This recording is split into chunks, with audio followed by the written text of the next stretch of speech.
Sumainyo ang Panginoon. At sumainyo. Ang mabuting balita ng Panginoon ayon kay San Lucas. Papuri sa iyo, Panginoon.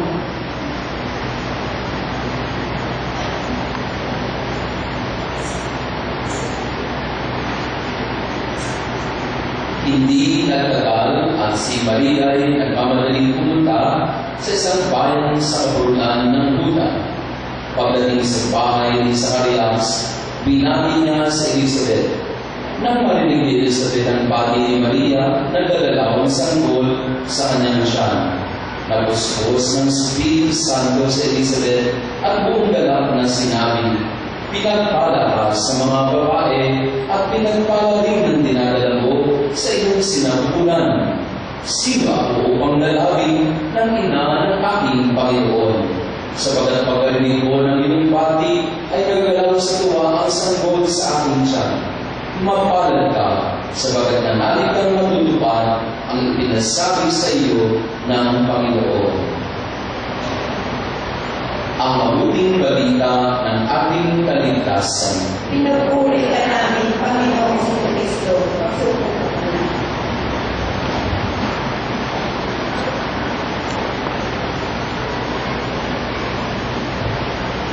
Magandang gabi sa inyong lahat. Ibati na ng Merry Christmas ang inyong kanabiling. Merry Christmas sa inyo. Sino po sa inyo ang ito'y pangwala na natin. Sino ang nakawala na? Taas ang kamay ng mga nakawalo. Ayan, palakpan natin ang mga nakawalo. Nandito at sinagap ang simbang gawin ito. Sino naman ito lang ang una ng pagsimbang gawin? Okay pa rin yun. At least nakahabol ka. At least kahit pa paano nakaisa ka. Ang ating Ebanghelyo ngayon ay tungkol sa pagdalaw ni Maria sa kanyang pinsang sa Elizabeth. Galing ng Nazareth ay si Maria ay naglakbay patungo sa isang ulunduking na nayon na ang pangalan ay Ein Karen. Pakinggan na po yun.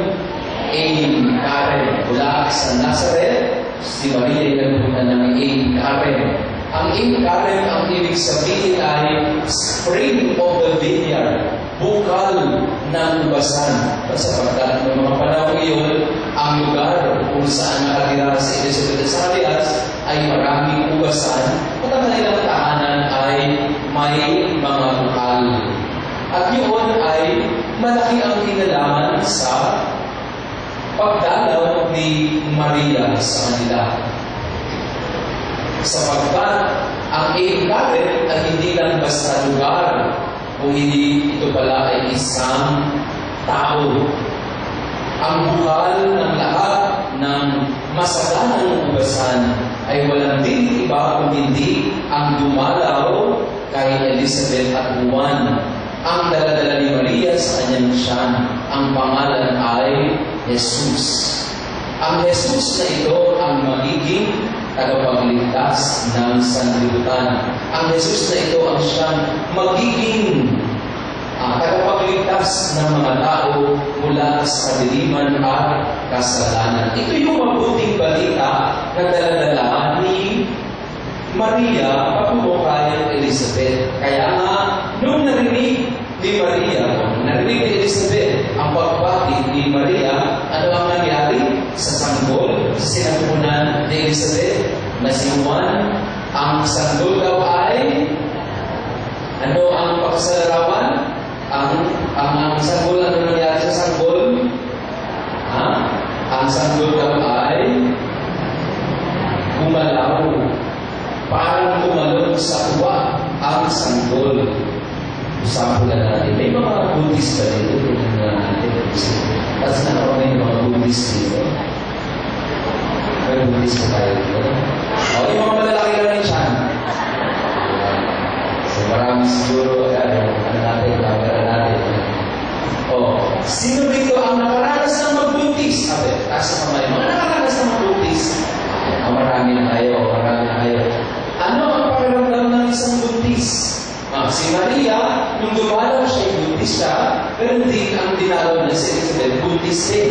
Pareho sila buntis, no? At ano po, ang pakiramdam ng isang buntis Di po ba ito ay naghahalo ang iyong pakiramdam? Paano mapaliwanag? Hindi ko naman paano buntis. Magalang siya ko, pero hindi pwede ba? Ano ba? Paano ba magbuntis? Paliwanag nyo nga sa amin. Sino ang nagbuntis na rito? Yan, tumaas ka rito. Ayan, halika. Paliwanag mo nga sa amin. Ano pakiramdam ng isang nagbuntis? Pasensya na kayo. Kung ako lang, naranasan ko lang, hindi ako papaliwanag yan. Pero dahil ikaw ang nakaranas, ano ba ang pakiramdam ng isang Hindi pa buntis. ay, buntis na. Akala ko 2 months na. Pero wala yung 2 months, hindi. Pero nagbuntis ka na. Apat na to Apat. So, pagiging buntis, kung maalala mo, ano ba pakiramdam ng isang buntis talaga? Para malaman na, mabata, hindi pa bawal pa sa inyo ito, hindi kayo pwede nito, no? Lalo yung hintayin mo yung mga asawa. Okay, ano ba pakiramdam ng isang buntis? Sabi ko, hindi mo na po ganun ka masaya ng buntis. Okay lang ako. Mabigat, kasi palaki. May morning sickness, may na masakit ang ulo. Pero ito po, hindi ako masyado masaya. At ano ang pakiramdam mo habang nagwakil ako sa mga baby ko sa tiyan mo? Anong nararamdaman mo? Anong feelings na nararamdaman mo? Natutuwa ka ba? Natatakot ka ba? Kinakabahan ka ba? Ano nangyayari sa isang nanay habang nadadala niya ang isang bata sa kanyang sinapupunan?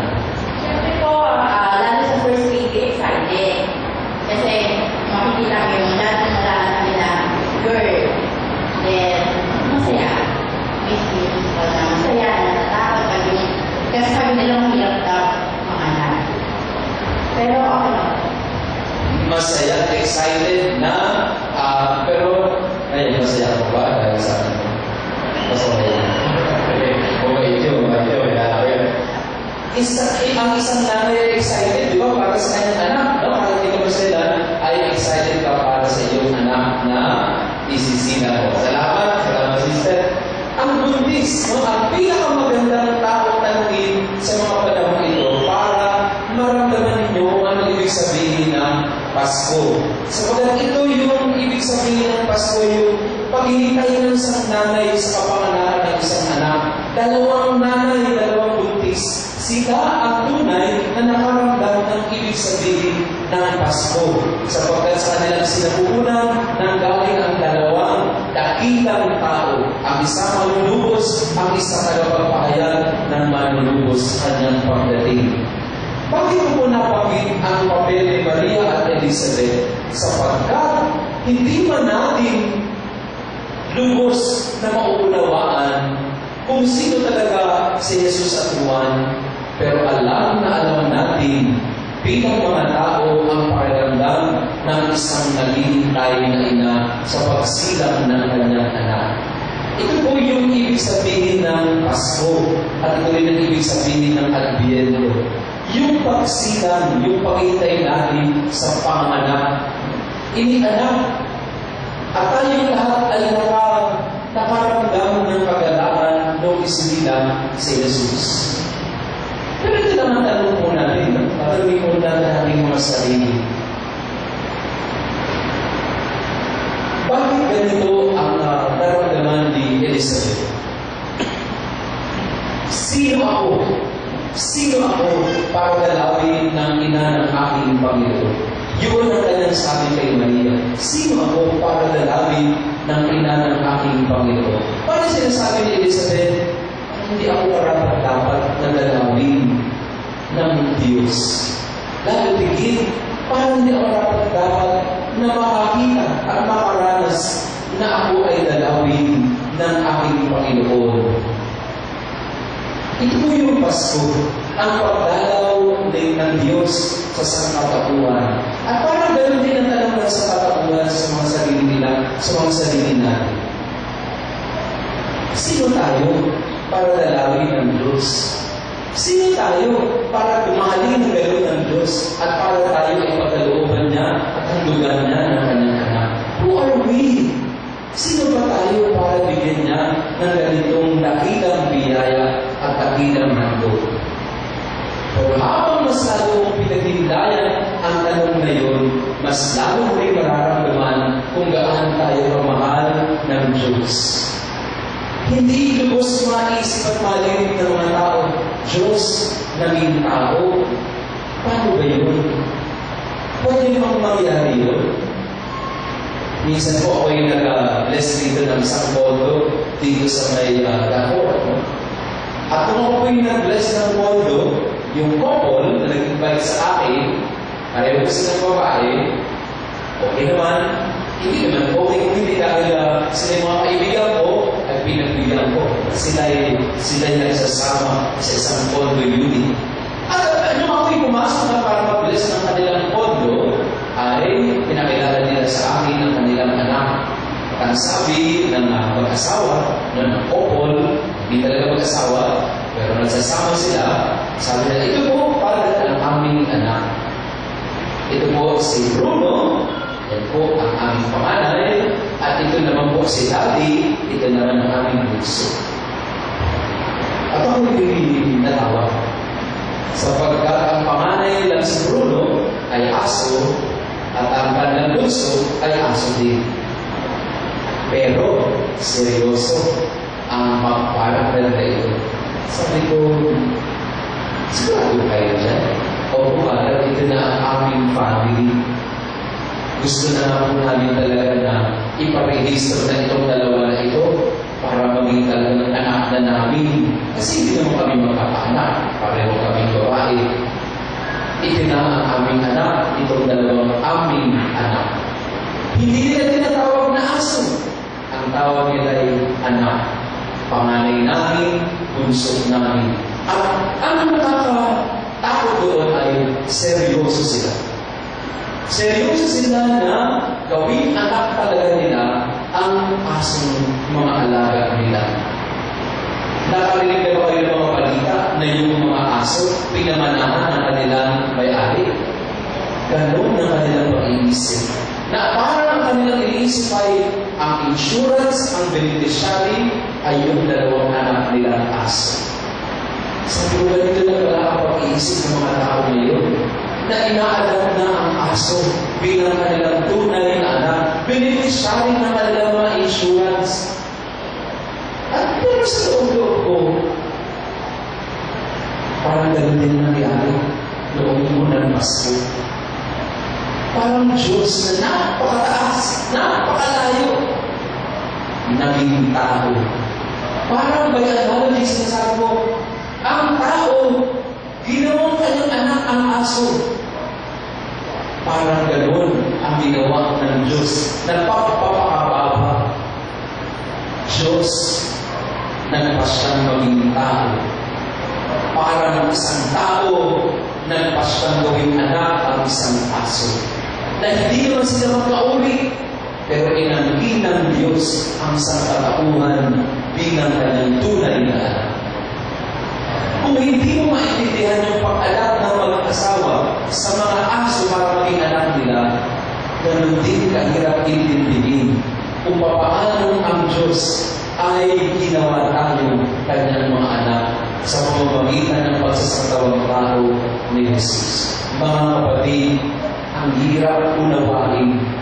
Pero habang iniisip mo, pinag-inilayan mo, doon mo rin nararamdaman.